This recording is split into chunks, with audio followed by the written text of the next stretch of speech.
గురుకులంలో మరో విద్యార్థి మృతి. సీఎం సొంత జిల్లాలో ఘటన. కుల్కచర్ల గిరిజన బాలుర వసతి గృహంలో అనుమానాస్పద స్థితిలో చనిపోయిన బాలుడు. మృతిపై పలు సందేహాలు. కన్నీటి పర్యంతమైన తల్లిదండ్రులు.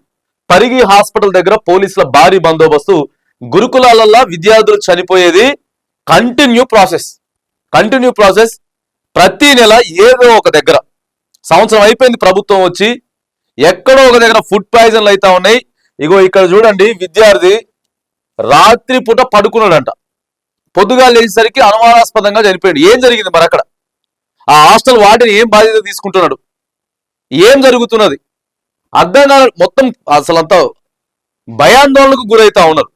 గురుకుల పాఠశాలలో చదువుతున్నటువంటి పిల్లల తల్లిదండ్రులకి నిద్ర పడతలేదు. ఏదో ఒక ఘటన ఈ 14 నెలల నుంచి వెళ్ళి మరి ఎందుకు ఇలా జరుగుతా ఉన్నది? ఎందుకు సెటిలేట్ చేయలేకపోతా ఉన్నారు? ఎందుకు విద్యాశాఖకు మంత్రిని కేటాయించలేకపోతా ఉన్నారు? ఇప్పటి వరకు ఎక్కడైనా 29 రాష్ట్రాలలో ఎక్కడైనా జరిగిందా? ప్రభుత్వం ఏర్పడిన తర్వాత 14 నెలల వరకు ఇంతవరకు మంత్రిని కేటాయించకపోవడానికి ఎక్కడైనా ఉందా? మరి ఎందుకు ఇక్కడే జరుగుతూ ఉంది తెలంగాణలో? ఎందుకు విద్యార్థుల జీవితాలతో ఆడుకుంటా ఉన్నారు? ఎప్పుడో కడతాం ఇంటిగ్రేటెడ్ పాఠశాలలు అని చెప్పి ఇప్పుడున్న వాటన్నిటిని కూడా అనివార్యం చేస్తూ, పిల్లల బతుకుల్ని ఆగవాగం చేస్తూ, ఆ ఇంటిగ్రేటెడ్ మీరు గట్లో ఏమో కానీ ప్రహరీ కూడా చక్కగా లేవు. ఎవడొత్తో తెలవదు, ఎవడి పోతడో తెలవదు. ప్రైవేటు వ్యక్తులు.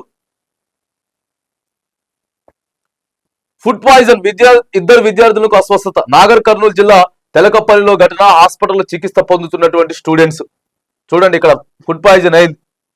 నిన్న మీద పడి ఏడుతున్నారు సోషల్ మీడియాలో. ఆ చనిపోయినటువంటి విద్యార్థి మీద పడి, బాడీ మీద పడి ఏడుస్తుంటే ఆ ఘటన అసలు తరుక్కుపోతా ఉన్నది.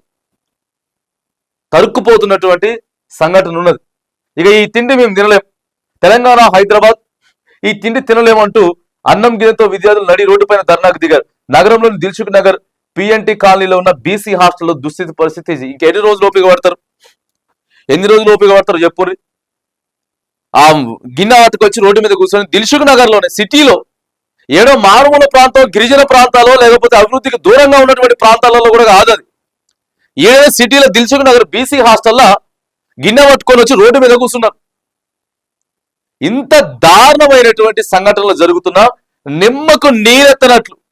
అసలు ఈ విషయాల మీద మాట్లాడరు.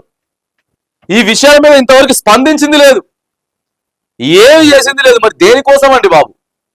చక్కగా హాస్టల్లే బాగు చేయలేకపోతే, విద్యార్థుల బతుకుల్లే బాగు చేయలేకపోతే ఆ కుటుంబానికి తెలుస్తుంది బాగా. ఎట్లా చనిపోయిన నా కొడుకు రేపు పొద్దుగాల చదువుకొని నా కుటుంబానికి ఆసరాగా నిలుస్తాడు, చేతికి రాబోతా ఉన్నాడు కొడుకు, చక్కగా చదువుకుంటా ఉన్నాడు కొడుకు, ఇవాళ చచ్చిపోయి శవం లాగుంటే ఏంది ఆ పరిస్థితి చెప్పురు? ఏడవ కాదు, మళ్ళీ ముఖ్యమంత్రి సొంత జిల్లాలోనే విద్యార్థి మృతి చెందితే ఇక అక్కడ ఏదో పోలీసు వాళ్ళని పెట్టి పంచాయతీ కాకుండా దాన్ని కామ్ చేసి అక్కడికి వెళ్ళి దాన్ని హైలైట్ చేయకుండా ఎంతమందిని చంపుతారు ఇట్లా? ఎంతమంది చనిపోవాలి ఇట్లా చెప్పుంటే? విద్యార్థులు ఎంతమంది చనిపోవాలి?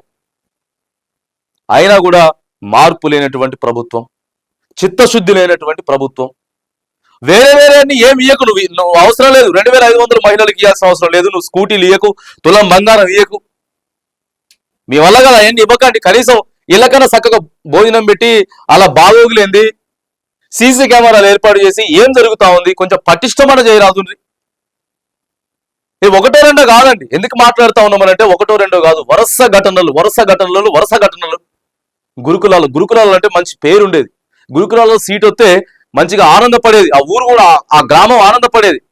అరే ఆ పిల్లడికి గురుకులాల సీట్ వచ్చింది, షబాస్, మంచిగా ఇంటర్మీడియట్ వరకు చదువుకుంటాడు, గురుకులాల్లో చదువుకుంటే మంచి ఉద్యోగం వస్తుంది అనేటటువంటి భరోసా ఉండేది.